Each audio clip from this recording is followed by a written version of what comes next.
From SigOpt, an Intel company, I'm Mike McCourt, and this is Experiment Exchange. Maximizing uptime, so minimizing the amount of unplanned downtime, and that's effectively, that's the goal. Today, we have with us Shayan Mortazavi and Alex Lowden, data scientists at Accenture in the Industrial Analytics Group. Their work involves the development of predictive maintenance models to minimize downtime of systems. We will talk about the complications when building these models, such as limited access to failure data and the massive number of features available, as well as the need for explainability and interpretability in their models. We will learn how SigOpt is used to target their neural network architecture and how SigOpt's parallelism feature allowed them to accelerate model development.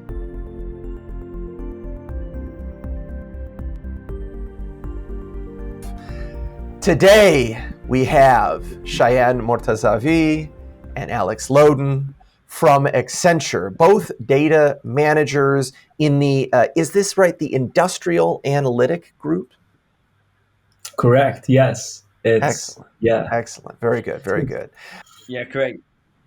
Recently, these two have given a talk at our SigOpt Summit, which you can find at summit.sigopt.com. And that talk was entitled Novel Framework for Predictive Maintenance Using Deep Learning and Reliability Engineering. You know what I really loved about this talk was talking not just about the project, not just the deep learning element, but also how it's getting out there and how it's affecting people who want to use it. I find that really exciting. But before we get into that, Shayan, maybe you can tell us a little bit about what this project was and what you've been working on. Sure. Thanks. Pleased to be here, really.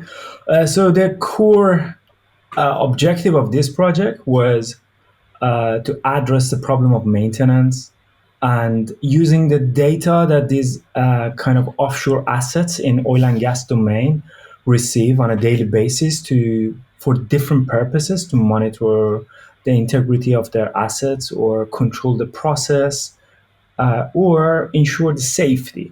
But we try to find the new application for these data that they receive from these kind of rotating machineries, kind of critical equipments on these production facilities, to build some predictive models to find some basically give some early warnings and predict upcoming failures, various parts of these critical machineries. Yeah. Alex, maybe you can break down what this process is, but then also maybe some of the history here. How is maintenance conducted historically versus maybe today? Sure. So, I mean, typically, at least, the way it used to be was a lot more reactive. So something would go wrong, potentially a bit more downtime, or you have sort of regularly scheduled maintenance based on maybe, a big aggregate statistics or mean time between failure. They would plan, say, okay, we need to check on this equipment once a year. We need to replace once every couple of years. So it's either scheduled based or kind of planned maintenance or reactive based. There's obviously elements of maintenance looking at this condition based monitoring, looking at the health of equipment, but less sort of predictive work going forwards. If that makes sense. That absolutely makes sense. Could you dive a little bit deeper here in the goal of the maintenance? Is this purely to save money, or are there other benefits to doing this maintenance? I'd say there's a few goals. Obviously, the main goal is safety is probably the first objective, and these incidents, there's a long history, especially in oil and gas, of incidents which can have had catastrophic consequences. And typically, the way in oil and gas is one of these events occurs, and then a whole lot of process comes in and sort of propagates through the industry. That obviously is the first and foremost goal, but then obviously the second is maximizing uptime. So minimizing the amount of unplanned downtime, and that's effectively, that's the goal, and that's the name of the game is maximizing your uptime. That makes a lot of sense. Maybe And adding to that, kind of a please. recent trend is, cutting on the carbon emission. Oil and gas being one of the major producers of that. Obviously, by addressing the problem of maintenance as a byproduct, they're gonna avoid a lot of unplanned sort of events, which ends up the operators to burn their oil and gas in order to kind of deal with the excess oil and gas coming from the reservoir. So by kind of having some sort of preventative or predictive tool there, they can eliminate or improve on their carbon emission, which is kind of a current trend at the moment as That's well. a great point. Absolutely. Just to add as well to what Shayan was saying, I mean, we don't just see this limited to oil and gas. I mean, we've worked Yeah. on projects across, all different types of industries, and oil and gas, you typically have, high consequences given you're offshore. So, these tend to be where a lot of our focus is. But we see projects across all types of domain, really anywhere where there's heavy industry. So not just limited to oil and gas. That's a fantastic point. Lot of opportunity here with every improvement that gets made in these monitoring systems across the board. To that point, though, would you say that there were elements of this project that you worked on that were specific to oil and gas? And in particular, part of what I'm thinking about here is how do the operators interact with the models that you've developed? Interesting point. I think one of the maybe novelties that Alex mentioned is the way that oil and gas is quite pioneer, leading the industry, all other in heavy industry domain, because they are very much safety driven. There is heavily regulated by the HSE, health and safety executives.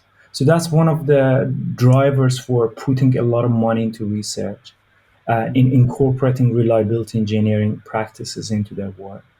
The other kind of maybe differences in oil and gas that differentiates the application of predictive tool is, especially in the upstream, they are very much influenced by the way that the reservoirs or the dynamic of the offshore fields work in terms of the complexity of these mixture fluids or products that come onto these platforms needs to be processed. So there is not a standardized way to receive these products. So the operation is not homogeneous in the field in the lifetime of the asset of, let's say, 20 years or 30 years.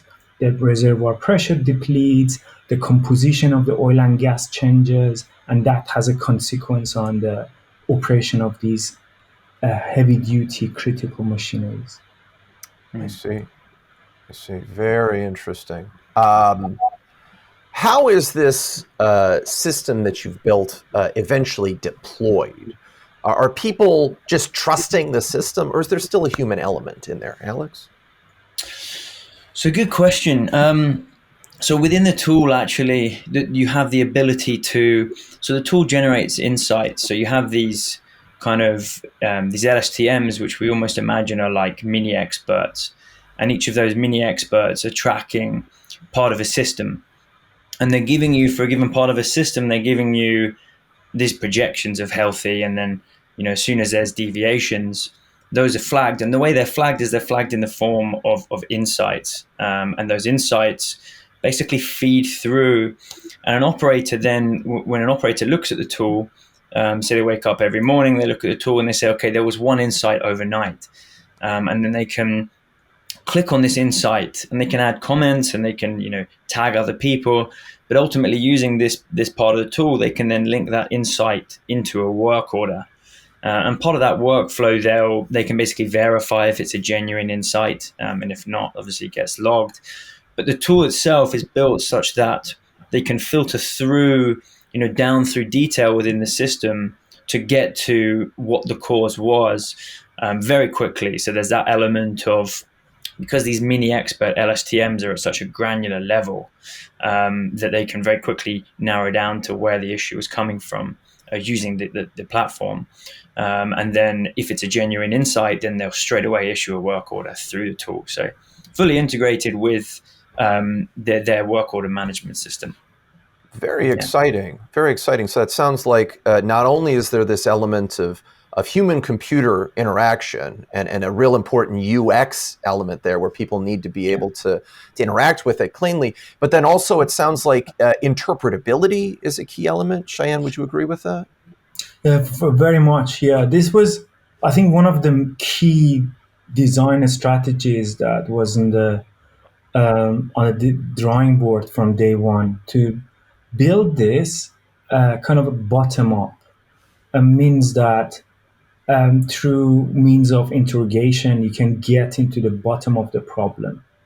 And that, of course, allows interpretability because, of course, you are, as Alex said, building these mini experts as building blocks of where things can go wrong.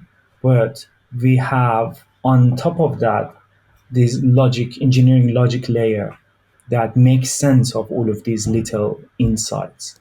And that allows interpretability because they are kind of understandable by engineers.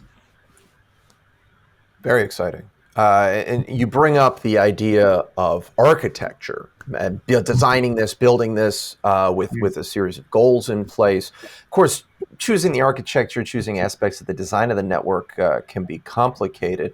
Alex, can you fill us in on how some of those decisions were made? Sure. Yeah. I mean, this is obviously one of the biggest challenges of building such a system is the sheer volume of LSTMs that you need to maintain.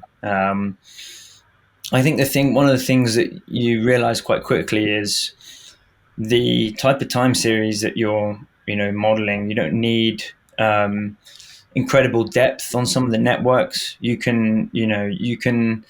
So the aim of these mini experts is to model normal to normal. So their aim is they take, no matter what they take in, they're only capable of producing normal.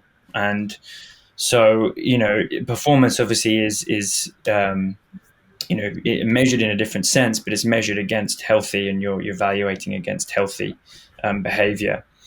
So I think we found generally that certain types of architecture were better suited to certain types of signal. And once we had a feel for that, then our training obviously became a lot faster, and we could then restrict it to some of the key hyperparameters that you typically would consider, but capacity controlled through fixing the number of layers, controlling capacity through neurons, and then narrowing the search on other hyperparameters for that given type. So say we were looking at a temperature, we would say, okay, we know we need, say, between 25 and 50 neurons in this layer. If it's a vibration, maybe we need slightly more, between, say, 100 and 200, whatever. And then we could point SigOpt in that direction at the start and just say, look, let's just narrow this search for this set of parameters. So that helped us a lot. Good to know. Very good to know. And obviously, I'm always happy to hear that SigOpt has been helpful. We spent a while trying to make things useful. Shayan, can you recall any of the features in SigOpt that you may have used during this experimentation process? Sure. I think, as Alex mentioned, one of the big challenges was we were monitoring a wide variety of sensor data with different temporal patterns, different sampling rates, noise was completely different from a pressure or temperature type sensor data to a vibration data. And also the operational mood changes, set point changes. So all of these meant that building these models and optimizing them was a challenge because we couldn't follow one blueprint, let's say, for optimization. We had to focus on multiple different hyperparameters of, let's say, an LSTM to depends on the signal type. In that case, SigOpt certainly came in very handy because we could quickly get for example, prioritization of which of the hyperparameters are kind of more relevant across a type, sensor type, and help us to kind of narrow down a little bit of our guess range, let's say, for a similar type of sensor data that we would receive in future. I don't know if Alex mentioned that, but for typically we were optimizing about 50 or 40, 50 sensor LSTM basically per equipment. So narrowing down the span of hyperparameter was very key for us. And also knowing on which hyperparameters to focus on was another major uses of SigOpt, the exploration space. Makes sense. That is a lot. 40, 50 LSTMs you're plowing through at any given time. That's a lot. Shayan, do you remember, what metric or metrics maybe were you studying here? Metrics. On LSTMs, we eventually we landed on two major ones to minimize the time, of course, because 200, 300 LSTMs was hugely computationally expensive, and also from cost and budget. Also, the validation loss in the case of the time series. Very cool. So you studied in this case this Pareto frontier, this trade-off between the two. Is that Exactly. correct? The trade-off. We looked at it. Yeah. Just to add in as well, I mean, Mike, back to your previous question, you mentioned, what features did you guys find most useful? And I think Shayan was speaking about one of them that made me think, that was really a game changer for us. But obviously the multimetric optimization is would have been impossible without that, because it was really a trade-off between some of these parameters like look back, the look back window of an LSTM. The training time obviously increases. There's a pretty strong correlation between look back and training time, and not necessarily with performance, but that really helped us to not pursue networks that had such a large look back. And I think you can always in an optimization loop just get stuck in a very large, a network with a large look back, and all of a sudden you've lost 2 days. So that was of huge use to us. But I think the other one that was really useful was the multi suggestion evaluation. So looking at a couple simultaneously, and that it also really helps with getting stuck on long training times. It just helps to eliminate the likelihood of being stuck on, again, a kind of large look back type network. And then obviously there's some cool ones around, I forget the name, but the parallel, there's a parallel coordinates Parallel where you can axis see. plot. Yes. That's it. No, we found those useful for sort of helping that actually help with our intuition of, what can we narrow our ranges further, basically. Yeah. Good to know. Very good to know. And glad to hear things are making sense and clicking. As we think about then, okay, what's going on? I want to know what's next. What's going on? Has this work progressing, or is there something else that you guys are excited about pushing on right now? Certainly. Funny enough, with Alex, we are busy on working on a similar project in this domain of predictive maintenance, but on a slightly different type of features, which is purely looking to future and estimating how much time a piece of component or equipment has till ultimate failure.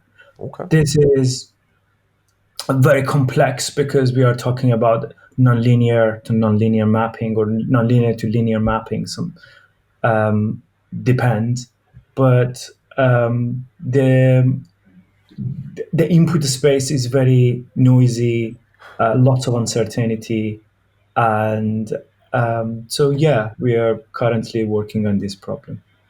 Very cool.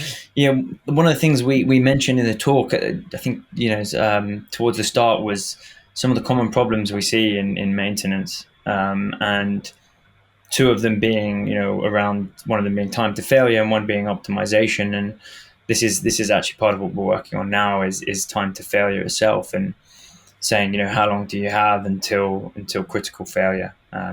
which has been consuming us for the past couple of years. So. That's the real question, right? If you knew Yeah. exactly how long it would be, we'd all be able to avoid so many problems. Yeah. Exactly.